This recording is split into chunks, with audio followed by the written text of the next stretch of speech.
બાપુની જગ્યા ચુડા સ્વરતમાં ઉજવાતા અનેક કાર્યક્રમોને નિહાળવા માટે આ ચેનલને સબસ્ક્રાઇબ કરો અને સબસ્ક્રાઇબ કરવા માટે સબસ્ક્રાઇબ બટન પર ક્લિક કરો।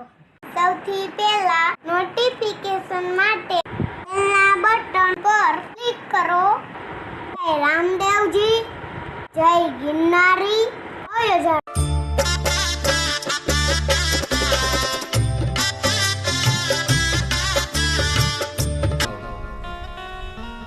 અને આયા તો હાલે જ છે પૃથ્વી ઉપર,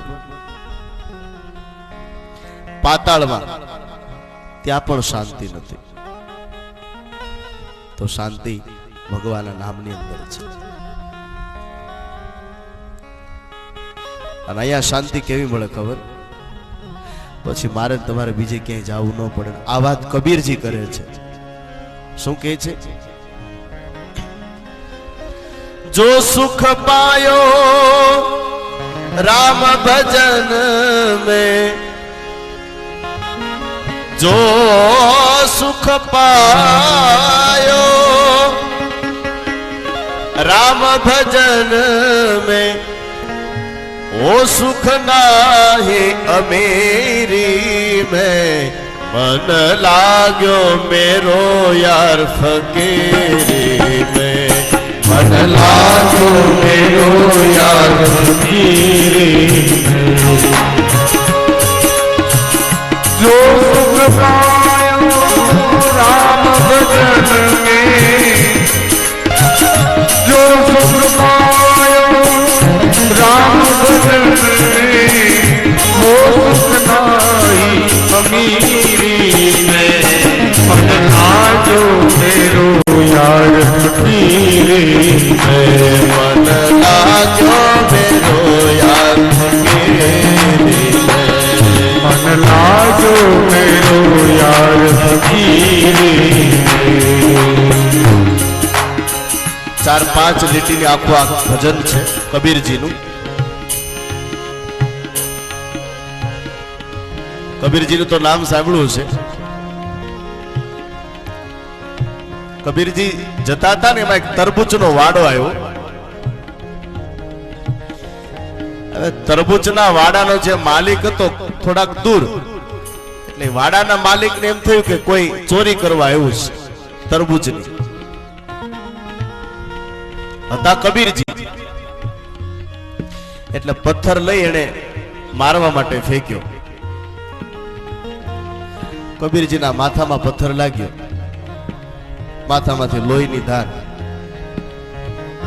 પણ કબીરજી એની એ સ્થિતિમાં, કોણે પથ્થર માર્યો, ક્યાંથી માર્યો, શું કામ માર્યો, કેવી રીતે માર્યો, કાંઈ નહીં, જતા રહ્યા। માથામાંથી લોહીની ધાર। થોડુંક ચાલ્યા ને એમાં દૂરથી કોઈ કબીરજી તત્વને ઓળખે કે આ કોણ છે, એમાં એનો સેવક। અરે આ કબીરજીના માથામાંથી આટલું બધું લોહી! દોડતા દોડતા આવ્યા ને કપડાથી સાફ કર્યું, અને એ સેવકે કબીરજીને કેસર વાળું દૂધ પાયું। હવે સાંભળજો, એ કબીરજી કેસર વાળું દૂધ તો પી ગયા, પણ દૂધ પી અને પછી કબીરજી ખડખડાટ દાંત કાઢે છે, હસે છે। પેલા સેવકને સમજાણું નહીં, આટલું બધું માથામાં લાગ્યું છે અને આ દૂધ પીને હવે દાંત કાઢે છે, હસે છે, આમાં કઈક ભેદ છે। અને કયું ગુરુદેવ તમે હસ્યા, તમે દાંત કાઢ્યા, આનું કારણ શું? અને ત્યારે વાલા વૈષ્ણવ ભારતના કબીરજી એટલું જ બોલ્યા હતા। એ ઠાકરની હારે વાત કરતા એટલું કીધું કે મને વાલા હસવું એટલા માટે આવ્યું કે પથ્થર મારવા વાળો તું હતો ને દૂધ પીવરા વાળો તું છો। પેલા પથ્થર માર્યો ઈ તું હતો, અને હવે પાછો મને કેસર વાળું દૂધ પાછો, એટલા માટે મને હસાય, દાંત આવ્યા છે, હસવું આવ્યું છે। આ કબીરજી, આનો અર્થ એટલો છે કે પથ્થર મારવા વાળામાં એને શત્રુતાનો ભાવ ન થયો, અને દૂધ પીવરા વાળામાં એને ભાવ ન થયો, એને તો બે એક જ છે વાલા। આ કબીરની વાત છે, એની વાણી છે। જય હો।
लालो मेरे यार फकीर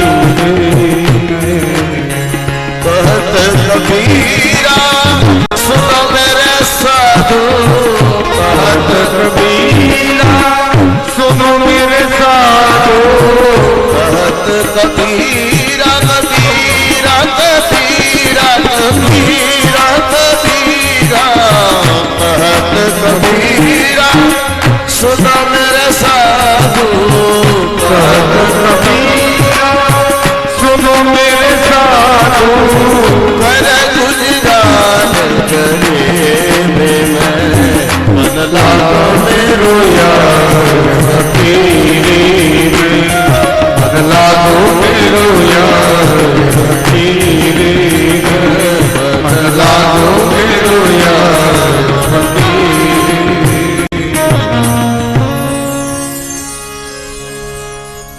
तो सुख છે ને એક ક્ષણિક છે અને આનંદ છે અવિરત છે. ધ્યાન આપજો શબ્દ ઉપર. પૈસાથી સુખ મળશે પણ શાંતિ નહીં મળે, અને શાંતિ જોતી હોય તો ભગવાનના નામની અંદર ભગવાનની કથામાં મળશે.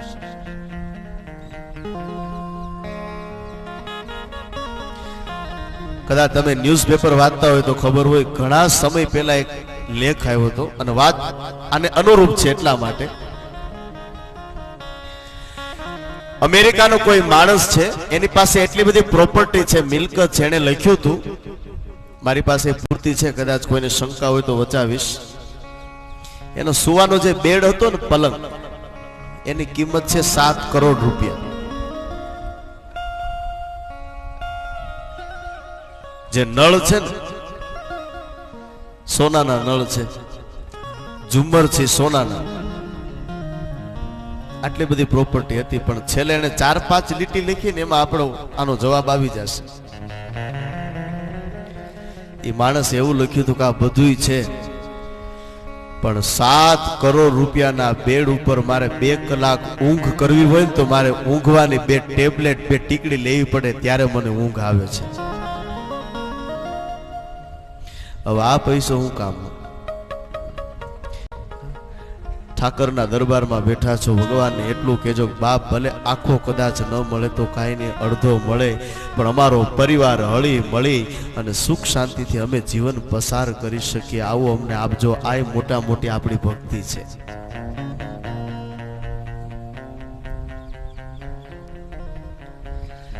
તો શાંતિ ભગવાનના નામની અંદર ભગવાનની કથામાં છે.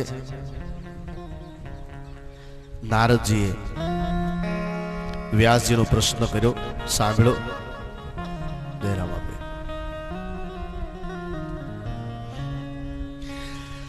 નારદજી આંખ બંધ કરીને થોડી વાર પછી વ્યાસજીની સામુ જોઈને કહ્યું, મહારાજ, તમારા જીવનમાં શાંતિ નથી. એનું એક કારણ એ છે કે ભલે તમે 17 પુરાણ લખ્યા, પણ હવે 18મું લીલા ભાવ ભક્તિને કેન્દ્રમાં રાખી ભગવાનના ગુણાનુવાદ ગાવ, તમારા જીવનમાં ચોક્કસ આનંદની અનુભૂતિ થશે અને શાંતિ થશે. વ્યાસજી કહે છે ભગવાનના નામનો કેટલો મહિમા. આમ કરી અને નારદજી પોતાના ગયા જન્મની કથા કહે છે કે હું એક દાસીનો દીકરો હતો, સંતોની ખૂબ સેવા કરી, ચાતુર્માસનો સમય બીજા સંતો આવ્યા, એની સેવાનો લાભ મળે અને કથાઓ કરે, એમાં ખૂબ અમને આનંદ થાય. ચાતુર્માસનો સમય પૂરો એટલે સંતો જવાની તૈયારી કરે. મને કહ્યું, બેટા તારે મારી સાથે આવવું છે? મેં કહ્યું આવું ખરા, પણ પેલા એક મારી માની રજા લઈ લો. માને આવીને વાત કરી, માં આશીર્વાદ આપ, હું આવેલા સંતોની સાથે જાઉં છું. જ્યાં જવાની વાત કરી ત્યારે માના આંખમાં આંસુડા. બેટા હવે તું તારી માને છોડીને જતો રહીશ? દીકરા, તારા પિતાજીની ગેરહાજરી છે ને તારી આશાએ તો હું જીવું છું. દીકરા, તું તો મારી બુઢાપાની લાકડી છો, અને હવે તું એમ કહેશો કે માં હું તને છોડીને જાઉં? અને નારદજી પોતાના ગયા જન્મની કથા કરતા વિચાર કરે છે કે માના આંખમાં આંસુડા હોય ને હું કદાચ ભગવાનને મેળવવા જાઉં તો મને નથી લાગતું ભગવાન કદાચ મળે. માં તો માં છે ભાઈ. મુખેથી બોલું માં ત્યાં તો મને હાચે નાનપણ સાંભળે, અને પછી મોટપની મજા મને કડવી લાગે કાગડા. દીકરો કદાચ સાહેબ હોય ને, સારી પોસ્ટમાં નોકરી કરતો હોય તો સાંભળજો, પાડોશી સગાવાલા કદાચ એને ભાઈ કહીને બોલાવશે. અરે છોડો, એનો પિતા હશે ને એ એને ભાઈ કહેશે, પણ જેને જન્મ આપ્યો છે ને એ માં તો તુકારો જ કરશે. અને તુકારામાં જે મીઠાશ છે ને એ વાલા વૈષ્ણવ દુનિયામાં બીજે ક્યાંય નહીં મળે. દેવ મંદિરમાં જવાય તો જાજો દર્શન કરવા, કથામાં અવાય તો આવજો, પણ જેના ઘરમાં મા બાપના આશીર્વાદ દીકરો લેતો હોય ને સાહેબ, એને બીજે ક્યાંય જવાની જરૂર નથી.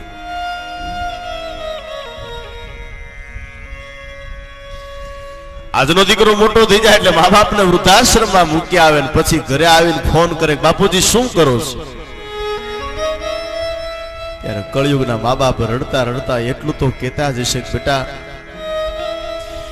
દીકરા, હું તો અહીંયા મજામાં છું, પણ એટલું યાદ રાખજે કે તારો દીકરો મોટો થાય અને તને અહીંયા મૂકી જાય ને ત્યારે ખબર પડશે કે અહીંની મજા કેવી છે.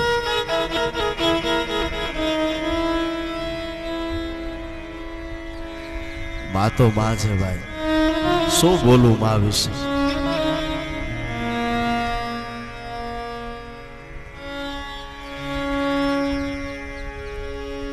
લગ્ન થઈ જાય ને પછી થોડોક સમય બરાબર ચાલે ને પછી થોડું ઘરમાં,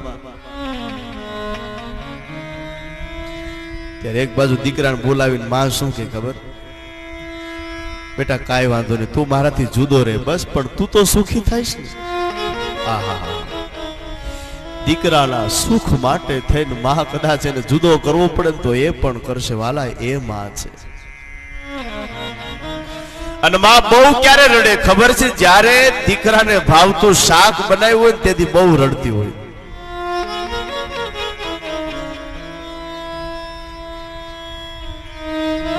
અને વાટકામાં શાક લઈને વહુને આપીને કે કાલે, પણ કેતી નહીં હોક તારી માએ શાક બનાવ્યું છે, મારા લાલને બહુ શાક ભાવે છે, હાલે ને શાક આપજે ને. આ માં છે.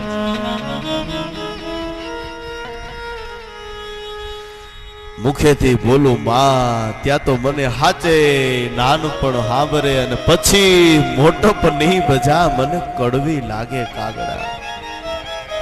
મને કહેવા દો, જે મસ્તી હોય છે આંખમાં એ સુરાલયમાં નથી હોતી. જે મસ્તી હોય છે આંખમાં એ સુરાલયમાં નથી હોતી. અંતરની અમીરી કોઈ મહાલયમાં નથી હોતી. શીતળતાને પામવા માટે માનવી તું દોટ ક્યાં મૂકે છે? જે હોય છે માની ગોદમાં એ હિમાલયની ગોદમાં પણ હોતી નથી. માં તો માં છે ભાઈ. મીઠા એ મધુ ને મીઠા ને હુલારેલો, એથી મીઠી છે મોરી વાત જોવા જનની, જોડ સખી નહીં ચડેલો.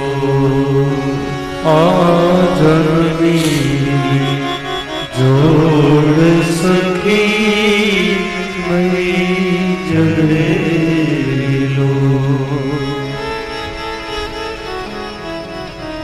માં વિશે તો સાહેબ એટલું કહેવાય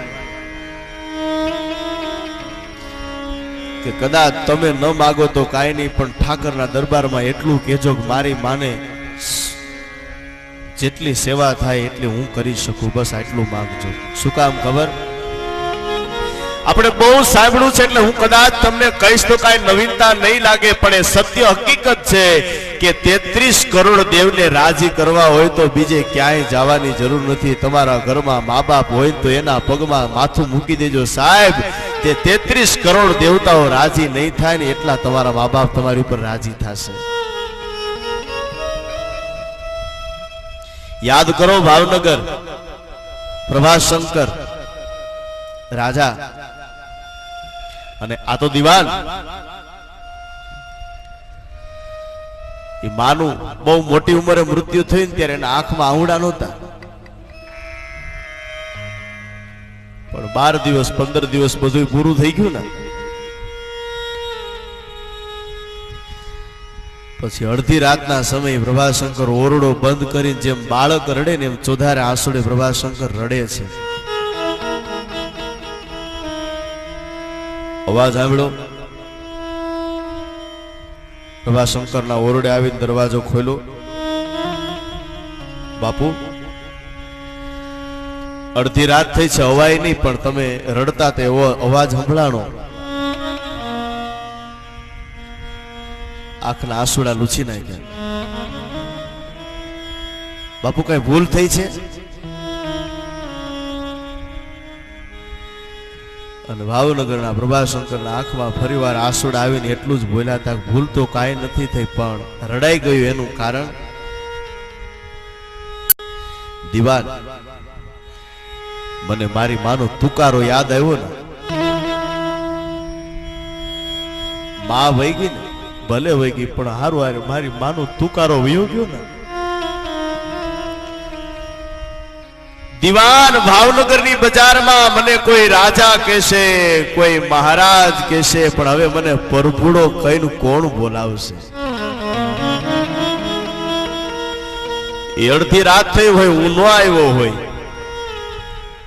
પણ મારા પગના પગરખાનો અવાજ ખાટલામાં હુતેલી માના કાનમાં પડે ને ત્યારે દીવાન ખાટલામાંથી એક અવાજ નીકળતો, બેટા પરભુડા આવી ગયો. બસ કોઈ રાજા કહેશે, કોઈ મહારાજ કહેશે, પણ હવે મને પરભુડો કેવા વાળું કોણ છે? દીવાન માં ભલે વહી ગઈ, માનું તો કદાચ એટલું દુઃખ નથી, પણ હવે મને તુકારો કહીને કોણ બોલાવશે? હવે મને પરભુડો કહીને કોણ બોલાવશે? આ પરભુડો કેવા વાળી વહી ગઈ ને એટલા માટે મારાથી રડાઈ ગયું. આ માં છે ભાઈ. એ ગંગાના નીર તો વધે ખટેરેનો, સરખો છે પ્રેમનો પ્રવાહ જોવા જનની જોડ સખી નહીં જડેલો,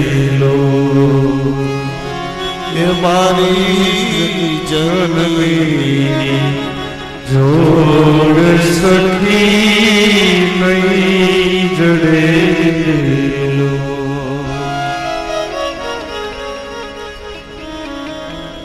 બધાય શબ્દ છે ને કદાચ મોઢેથી બોલાય, પણ માં શબ્દ એક એવો છે એ અંદરથી બોલાય, હૃદયથી બોલાય. એ માં છે. સુખી થવું હોય તો બસ એક નિયમ લેજો, જીવતા મા બાપ એને પગે લાગજો. કદાચ હયાત ન હોય તો એને મનથી યાદ કરજો. અને જે દીકરો મા બાપને પગે લાગીને સાહેબ કોઈ પણ કામ કરવા જાય ને, વ્યાસપીઠ પરથી હું તમને એટલું ચોક્કસ કહીશ કે એના કામમાં ક્યારેય વિઘ્ન નહીં આવે. મા બાપના આશીર્વાદ હશે, આશીર્વાદ લેજો. અને માની તોલે તો કોણ આવે? સંસારના એક પલ્લામાં બધાય સુખ મૂકી દો ને એક પલ્લામાં માં મૂકી દો, પણ એમાં તુલના કરવી તો કોની થાય ખબર? માની થાય. શું કામ? કોઈ કવિએ બહુ સરસ કીધું છે, એક જ લીટી,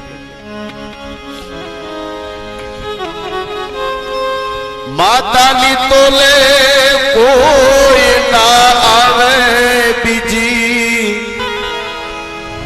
ભલે ને લુખા લાડ લડાવે દુનિયામાં,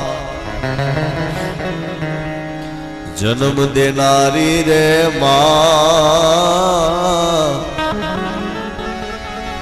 એ મારી જનતાની તોલે કોઈ ના, જનતાની તોલે કોઈ, જનતાની તોલે કોઈ ના આવે બીજી, લુહાડ લગાવે જગતમાં, જન્મ દેનારી રે મારી માતાની તોલે કોઈ ના, એ મારી માતાની તોલે કોઈ ના. મેં વિચાર કર્યો કે બા તારા આંખમાં આંસુડા હોય ને ભગવાનને મેળવવા જાવું ન મળે, આંખના આંસુડા લૂછી નાખ માં, હું તને છોડીને ક્યાંય નહીં જાઉં. બસ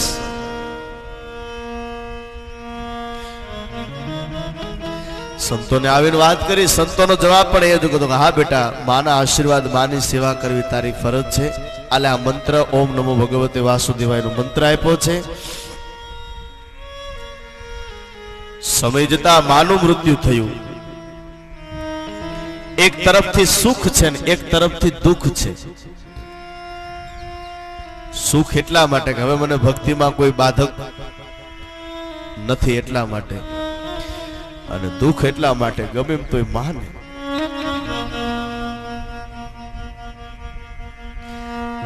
માનું મૃત્યુ થયું. સમય જતા સંતોએ આપેલા મંત્રનો જપ કર્યો છે. આકાશવાણી થઈ, તમારા તપથી પ્રસન્ન થયા છે, પણ આ જન્મમાં નહીં, આવતા જન્મમાં તમને બ્રહ્માજીના માનસ પુત્ર તરીકે તમારો જન્મ થશે. અને એ જ બ્રહ્માજીના માનસ પુત્ર તરીકે કોણ થયા? બોલે નારદજી. નારદજી ભગવાનની કથાનો મહિમા વ્યાસજીને કયો છે. મહારાજ, આ ભાગવતનું વર્ણન કરો, તમારા જીવનમાં ચોક્કસ શાંતિનો અનુભવ થશે. નારદજી વિદાય. વ્યાસજીએ સરસ્વતીને યાદ કર્યા છે. કયું આ ગ્રંથનું કાર્ય થોડું મોટું છે, એકલાથી તો થાય નહીં. સરસ્વતીને યાદ કર્યા. સરસ્વતીએ કહ્યું બોલો વ્યાસજી આજ્ઞા. કહ્યું મને આ કાર્યમાં થોડી મદદ કરો. સરસ્વતીએ કહ્યું આમાં મદદ કરનાર તમને બીજા કોઈ દેવ નથી, પણ એક જ દેવ છે. બોલે કોણ? ગણેશ. ગણપતિ મહારાજને સાથે રાખીને તમે જો આ ગ્રંથનો આરંભ કરશો તો તમારું કાર્ય પૂર્ણ થશે. માં સરસ્વતી પણ વિદાય થયા અને ફરીવાર વ્યાસજી ભગવાન વિઘ્ન વિનાયક દેવ ગણપતિની સ્તુતિ કરી છે. ગણેશ છે ને એ વિઘ્ન વિનાયક દેવ છે. સારું કામ કરો, બધાની પૂજા પછી થાય, પેલી પૂજા કોની થાય? ગણેશની. અને હું ઘણીવાર મારી કથામાં કહું છું, બહેનો માટે તો ખાસ, તમારું બાળક બહુ જીદીલું હોય, તમારા બાળકને બહુ યાદ શક્તિ ઓછી રહેતી હોય, તો એના માટે આ પ્રયોગ કરજો. રોજ સવારમાં સ્નાન કરી અને ગણપતિના 12 નામનો પાઠ કરાવજો. કયા 12 નામ? હમણાં બતાવીશ. 6.25 મહિના ભક્તો આ પ્રયોગ કરજો. તમારા બાળકની યાદ શક્તિ ચોક્કસ વધારો થશે. 12 નામ કયા છે પેલા આપણે શ્લોકમાં જોઈએ. સુમુખશ્ચૈકદંતશ્ચ કપિલો ગજકર્ણક લંબોદરશ્ચ વિકટો વિઘ્નનાશો વિનાયક ધૂમ્રકેતુર્ગણાધ્યક્ષો બાલચંદ્રો ગજાનન द्वादशैतानि नामानि यः पठे शृणुयादपि। કયા 12 નામ તમે ગણજો, મારો કદાચ ભૂલ પડશે। 12 નામ ગણેશના સવારમાં બાળકને બોલાવવાથી બાળકના જીવનમાં યાદ શક્તિ અને બીજા જે કાંઈ કાર્ય હોય એ પણ પૂર્ણ થાય છે। જોઈએ 12 નામ। પેલું સુમુખ, પછી એકદંત, કપિલો, ગજકર્ણક, લંબોદર, વિકટો, વિઘ્નનાશ, વિનાયક, ધૂમ્રકેતુ, ગણાધ્યક્ષ, ભાલચંદ્ર અને 12મું ને છેલ્લું નામ છે ગજાનન। એટલે આ 12 નામનો પાઠ હું ઘણીવાર મારી કથામાં કહું છું। અમારે લક્ષ ચેનલમાં અવારનવાર અમારી કથા આવતી હોય છે, ઓલ ગુજરાતમાં પ્રસારણ થતું હોય ત્યારે જેણે આ પ્રયોગ કર્યો છે એને રિઝલ્ટ ફળ મળેલા છે। એટલા માટે તો ગણપતિ છે એ વિઘ્ન વિનાયક દેવ છે, અને એટલે તમે જો આપણે મોટા રસોડા જમણવાર કરવું હોય તો ત્યાંય આપણે ગણપતિને બેસાડવા પડે।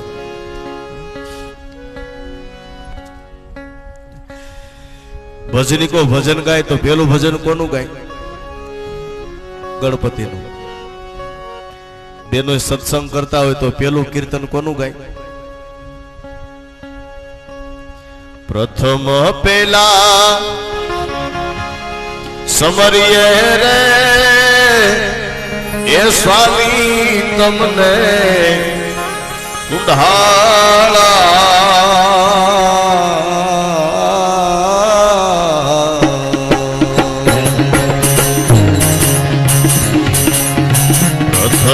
પેલા સમરીએ રે સ્વામી તમને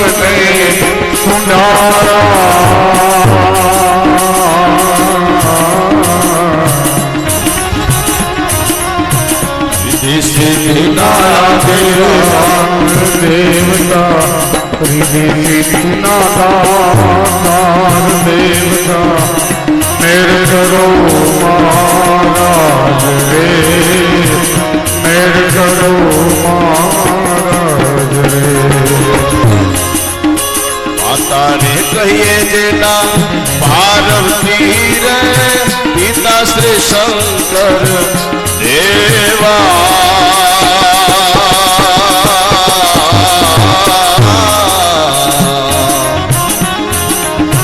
માતાને કહીએ જેના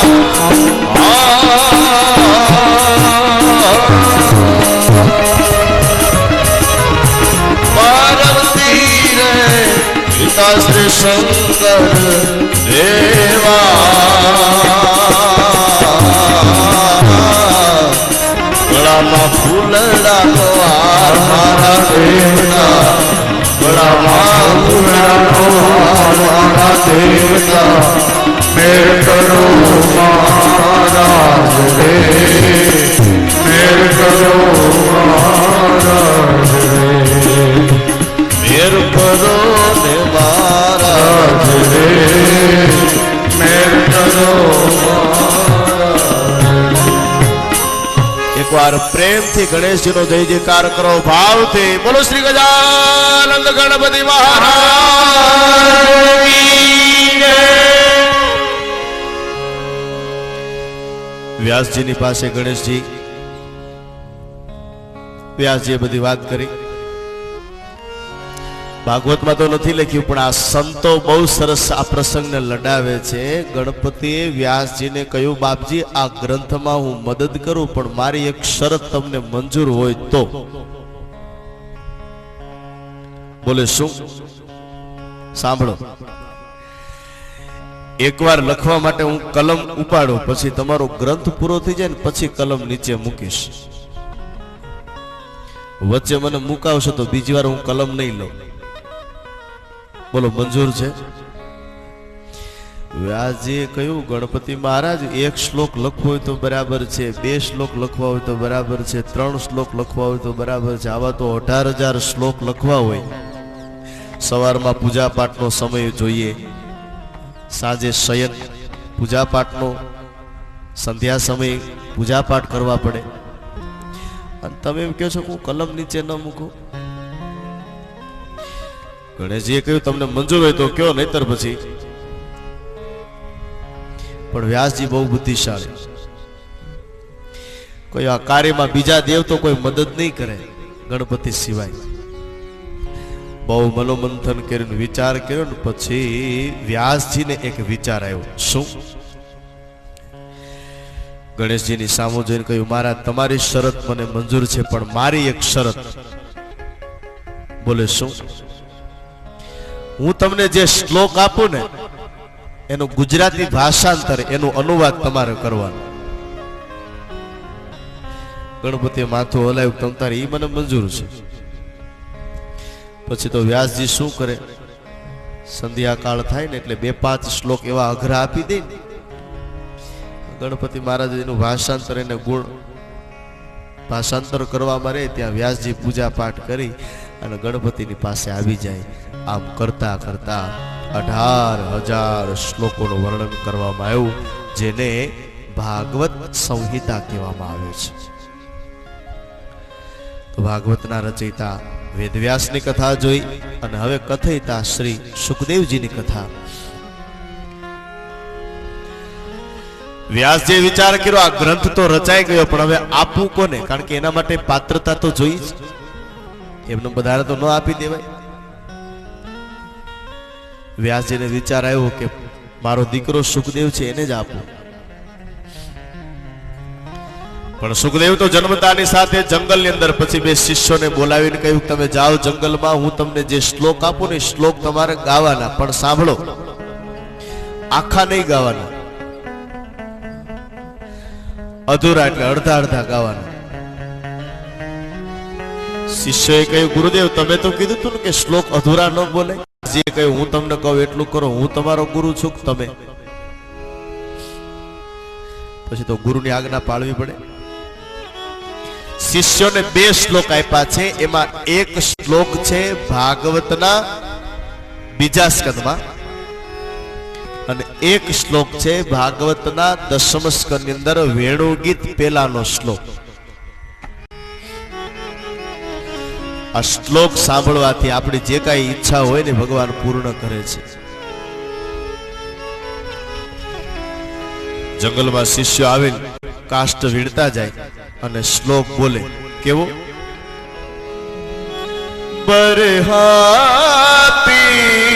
બરહાપીડમ નટવર વપુઃ કર્ણયો કર્ણિકારમ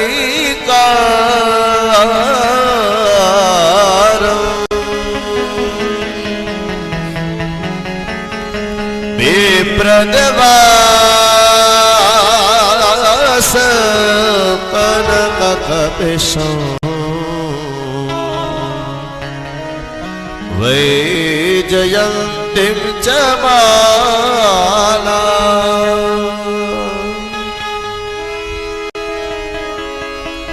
કેટલો સુમધુર શ્લોક છે. અને આ શ્લોક છે ને ભગવાનના દર્શન કરાવે છે. ભગવાન કેવા છે એ આ શ્લોકની અંદર એનો જવાબ છે. પણ હવે ગુરુદેવે કહ્યું હતું અધૂરો બોલવાનો, આખો નહીં બોલવાનો. પછી તો રોજ જંગલમાં કાષ્ટ વીણતા જાય, શ્લોક બોલે પણ અધૂરો. એમાં એક દિવસ દૂર કાંઈક જંગલમાં શિષ્ય કાષ્ટ વીણે, નજીકમાં સુખદેવજી મહારાજ સમાધિમાં બેઠા છે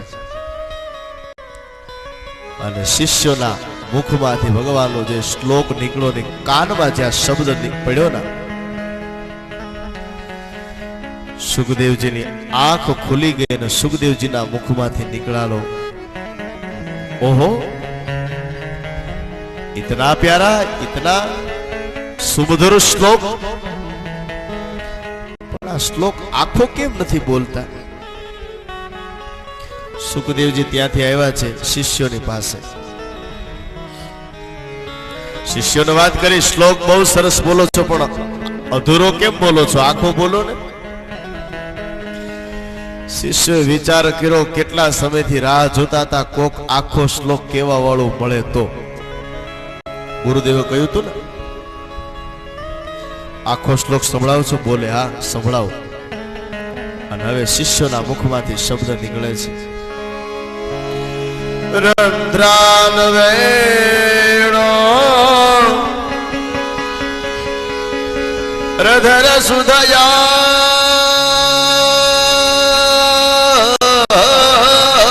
પૂરય ગોપવૃંદે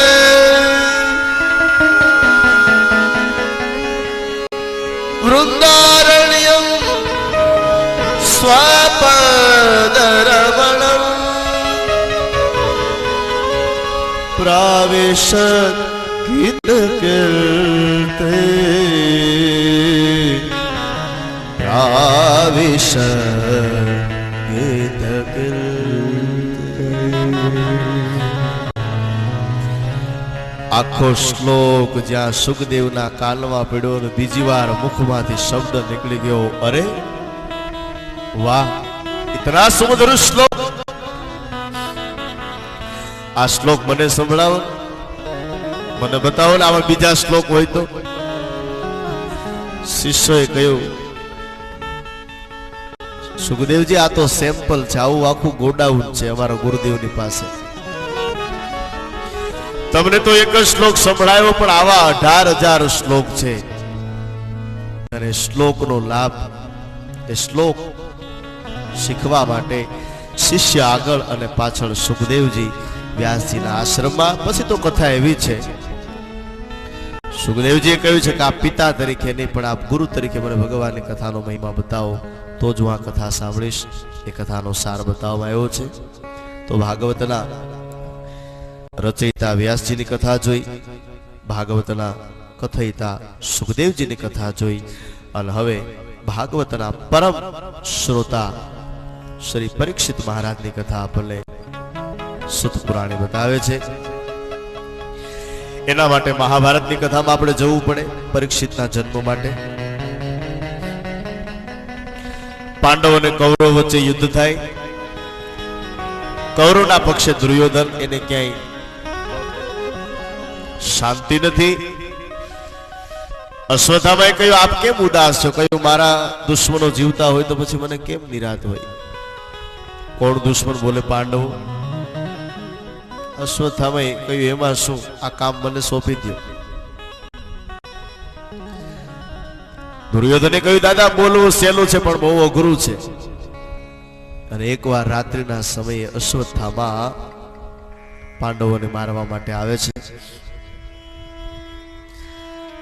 પણ જેનું રક્ષા કરનાર કાળિય ઠાકર હોય એનો કોણ વાળ વાંકો કરી શકે? જ્યાં પાંડવો સૂતા હતા ત્યાંથી ભગવાન પાંડવોને સાથે લઈને ભગવાન ત્યાંથી વિદાય. એ જગ્યા ઉપર પાંડવોના દીકરાઓને સુવરાવ્યા છે. દીકરાઓ પણ કુમાર છે, એટલે અશ્વત્થામા આવ્યા છે. પાંડવોના દીકરાઓ ઉપર ઉપવસ્ત્ર ઢાકેલું હતું, રાત્રિના સમયે સૂતા છે. અશ્વત્થામાએ વિચાર કર્યો કે આજ દુર્યોધનના દુશ્મન છે પાંડવો છે. જેનામાં દયા ન હોય એ અશ્વત્થામા હાથમાં જે ખડગ હતું એ ખડગ લઈ અને પાંડવોના દીકરાઓ જ્યાં સૂતા હતા એના ધડથી માથા અલગ કર્યા છે. પાંચેય માથાઓ લઈ દુર્યોધનની પાસે. ઉપસ્ત્ર ઢાકેલું છે. દુર્યોધને જોયું અશ્વત્થામા આવે છે. ઓહો, આટલું મોટું કામ અને દાદાએ આટલા સમયમાં પૂરું કર્યું. દુર્યોધનને એમ કે લાવ જલ્દી મારા દુશ્મનના માથા જોઈ લઉં. પણ નજીક આવીને જ્યાં માથા ઉપરથી કપડું હટાવ્યું ના, તો પાંડવોના માથા નહીં પણ પાંડવોના દીકરાઓના માથા જોયા. દુર્યોધને અશ્વત્થામાની સામો જોઈને કહ્યું, દાદા આ તમે શું કર્યું? અમારે દુશ્મનાવટ, અમારે વેર તો પાંડવોની સાથે હતું, હવે આ પાંડવોના દીકરાઓની સાથે અમારે વેર નથી. દાદા, પાંડવ પક્ષમાં તો કોઈ વાસ નાખ્યો તમે રેવા ન દીધો. તમે શું કર્યું? સવારનો સમય દ્રૌપદી જ્યાં કુટિયામાં આવે તો પોતાના દીકરાઓના ધડ છે, માથા નથી. માં છે દ્રૌપદી. ચોધારે આંસુડે રડે છે. અર્જુને ખબર પડી, અર્જુને પ્રતિજ્ઞા લીધી છે કે આ સાંજ સુધીમાં તમારા દીકરાને મારનારા હત્યારાને તમારી સામે લઈ આવીશ.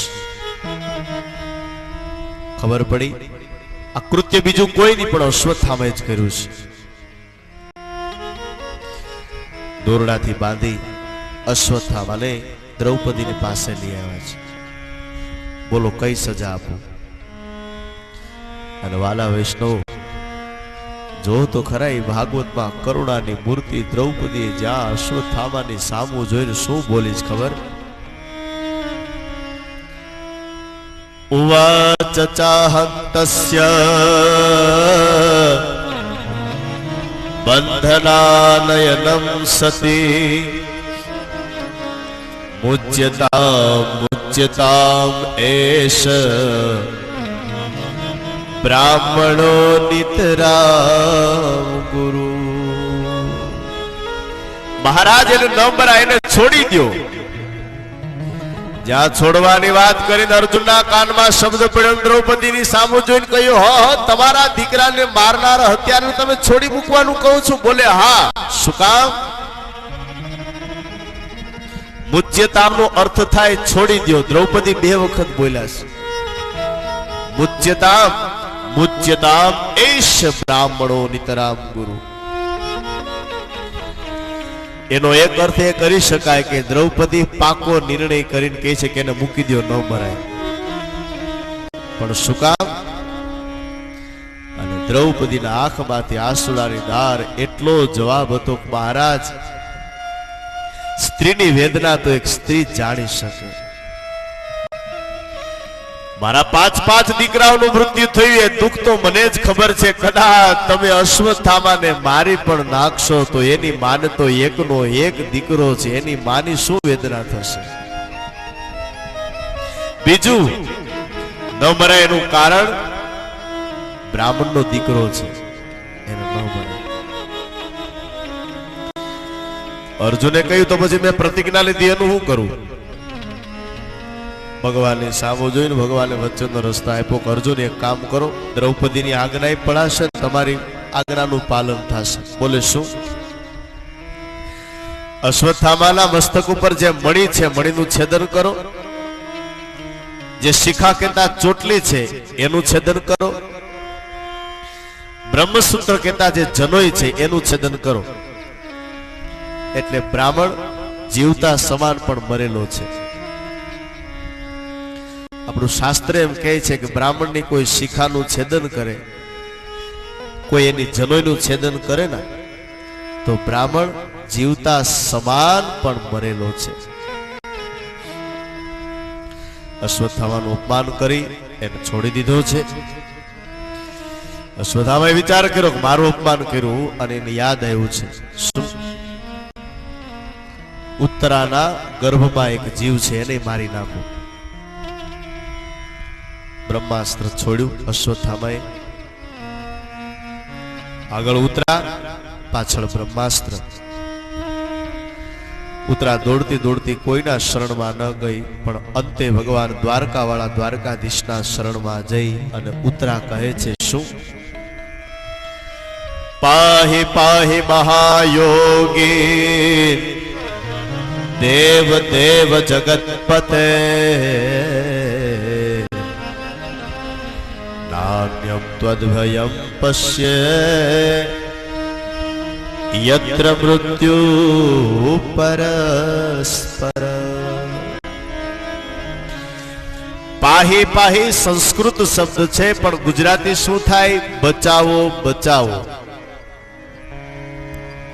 ભગવાને સૂક્ષ્મ સ્વરૂપ ધારણ કરી ઉત્તરાના ગર્ભને ફરતા વિકળાઈ ગયા, અને એ ઉત્તરાના ગર્ભથી જે બાળકનો જન્મ થશે એ કોઈ સામાન્ય વ્યક્તિ નહીં, એ સાક્ષાત પરીક્ષિત મહારાજ. સમય જતા પરીક્ષિત મહારાજનો જન્મ થાય છે. એ કથાનો સાર શ્રી શુદ્ધ પુરાણી સૌનક ઋષિઓને બતાવે છે. ભગવાન હવે વિદાય લે છે અને વચ્ચે કુંતાજી મળ્યા છે. કુંતાજી ભગવાનની સ્તુતિ કરી છે. ભગવાને કુંતાજીને કહ્યું, ફૈબા કંઈક માગી લો, મારે તમને કંઈક આપવું છે. અને કુંતાએ શું માગ્યું ખબર? વિપદઃ સંતુના શશ્વત તત્ર તત્ર જગદગુરુ ભવતો દર્શનમ યત્સાદ પુનર્ભવ દર્શનમ. ફૈબા માગી લ્યો, શું આપવું? અને ભારતની એક જ એવી સ્ત્રી થઈ ગઈ કે સામે કાળિયો ઠાકર ઉભો છે ને માગ્યું ત્યારે કુંતાએ એ માગ્યું છે, કનૈયા, આખા જગતના જેટલા દુઃખ છે ને બધાય દુઃખ મને મળે. તાકાત છે બીજા કોઈ માગી શકે? પણ દુઃખ એટલા માટે કુંતાએ માગ્યું છે કે દુઃખ હશે ને પ્રભુ તો તારું નામ ક્યારે વિસરાશે. કુંતાએ બહુ સરસ ભગવાનની સ્તુતિ કરી છે. ભગવાનના મંદિરે જાવ ને ત્યારે આપણે પણ ભગવાનની પાસે આ જ માંગવાનું છે કે બધું પ્રભુ બધું આપજે પણ તારું નામ ક્યારે ન વિસરાઈ જાય, એનું ખાસ. આવો એક બે પંક્તિ આપણે ગાઈએ, પણ કથાનો સમય આપણો અત્યારનો અહીંયા પૂર્ણ થાય છે. કોઈ પોતાનું સ્થાન ન છોડતા યજમાનો આવી જાઓ. યજમાનો આવે ત્યાં સુધીમાં એક બે મિનિટ આપણે કુંતાજીને જે સ્તુતિ કરી આપણે ગુજરાતીમાં ગાઈ લઈએ અને સાથે યજમાનો પણ આવી જાય એટલે આપણો સમય પણ બચી જાય. જય હો. યજમાનો વિનોદભાઈ, સૌજીભાઈ ભૂત, અરવિંદભાઈ ખોડાભાઈ ગોંડલિયા, જયંતિ બાપુ, અતુલભાઈ ભલગામવાળા, રાજેશભાઈ ઓધાભાઈ ગોંડલિયા, મનીષભાઈ રમેશભાઈ કોરાટ. राशिस्थान सत्सु एवं ग्रहगण विशेषण विशिष्टायाम शुभ पुण्यतीर्थौ जूनागढ़ जिल्ला मध्ये भेसाण तालुका मध्ये चूड़ा सोरठ मध्ये श्री सत्य सनातन धाम आश्रम मध्ये संत श्री अजाराम बापुना सानिध्यमा श्रीमद भागवत सप्ताह पारण निमित्तेन द्वितीय एटले के बीजा दिवसे भगवान श्री वांग्मय स्वरूप देवताना सायं पूजन अर्चन कर्म अहम करेशे. बापू आप नजीक आवो અને આપના સ્વહસ્તે ભગવાન ભાગવતજીને તિલક કરી આપો. આપણે બધાએ બે હાથ જોડી રાખશું. આપણા વતી બાપુ પૂજા કરે છે, ભાવ પ્રગટ કરશું. સાંજના સમયે ભગવાન ભાગવતની પૂજા આરતી આપણે કરવી જોઈએ. બે હાથ જોડી અને પ્રાર્થના કરો. ત્યાં નૈવેદ્ય ધરાઈ ગયો છે. આપણે બધા યજમાનો ડાબો હાથ આંખડો રાખો અને જમણાથી ભગવાનને જમાડો. ઓમ પ્રાણાય સ્વાહા, અપાનાય સ્વાહા, વ્યાનાય સ્વાહા, ઉદાનાય સ્વાહા, સમાનાય સ્વાહા. બધે જલમ ફરીવાર જમાડો. ઓમ પ્રાણાય, ઓમ અપાનાય, ઓમ વ્યાનાય, ઓમ ઉદાનાય, ઓમ સમાનાય સ્વાહા. પૂર્વાભૂષણમ ઉત્તરાભૂષણમ મુખવૃક્ષાલ જલમ સમર્પયામિ. અથ આરાર્તિક્યમ. હવે આરતી એક બાપુને આપી દો અને બાકીના બધા ત્યાં બધા પ્રેમથી ભાવથી ભગવાન ભાગવતજીની અને રામદેવ પીરજી મહારાજની પૂજ્ય અજારામ બાપુને આપણે સૌ આરતી ઉતારી અને ગાઈએ. થોડું વોલ્યુમ આપો આમાં.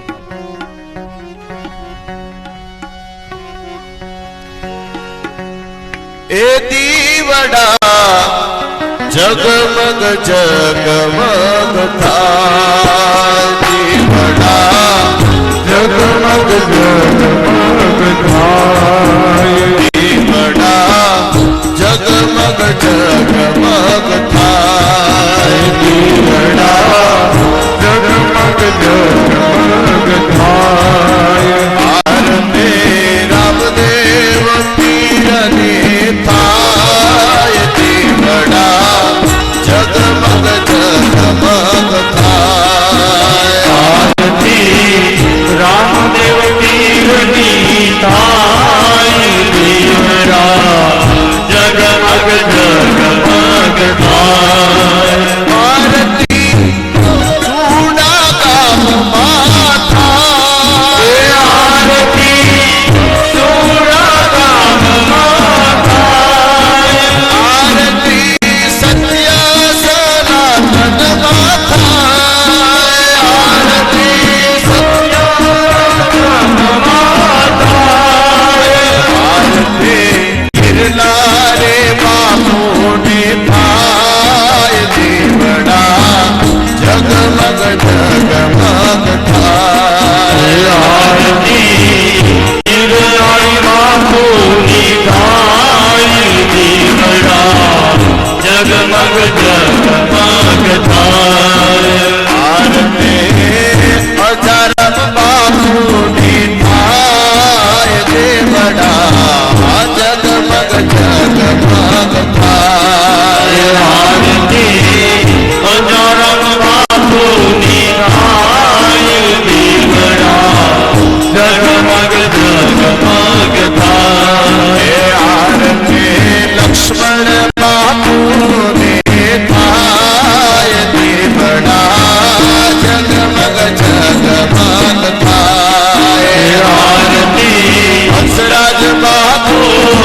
જમો તો પ્રસાદ બની જાય દેવડા જગમગ જગમગ થાય પ્રભુ તમે જમો તો પ્રસાદ બની જાય દેવડા જગમગ જગમગ થાય ભરપૂર ગૌરવ કરુણાવતારા સંસાર સારા જગેન્દ્રહારા સદા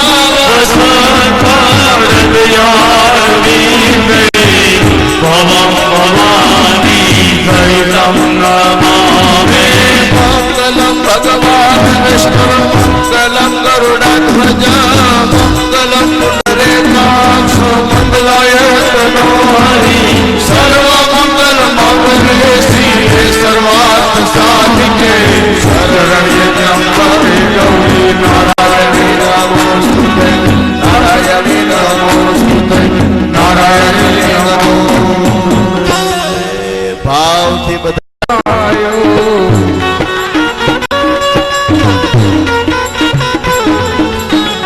વાસુદેવાય હરિ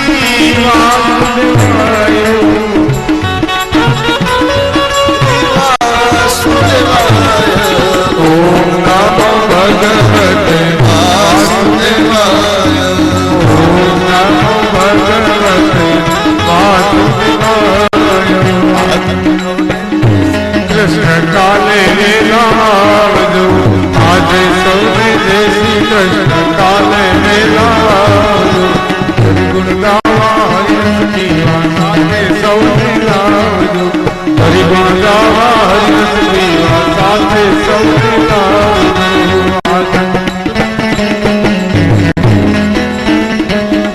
હે હરિગુણ ગાવા હરિ પીવા સાથે સૌને લાવજો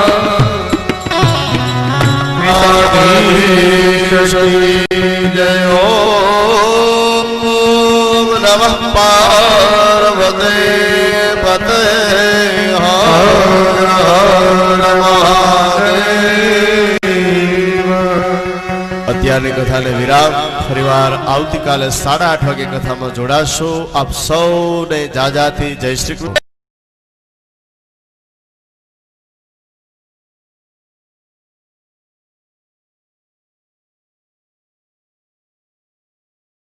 રાજારામ બાપુની જગ્યા ચુડાસવરમાં ઉજવાતા અનેક કાર્યક્રમોને નિહાળવા માટે આ ચેનલને સબસ્ક્રાઇબ કરો અને સબસ્ક્રાઇબ કરવા માટે સબસ્ક્રાઇબ બટન પર ક્લિક કરો.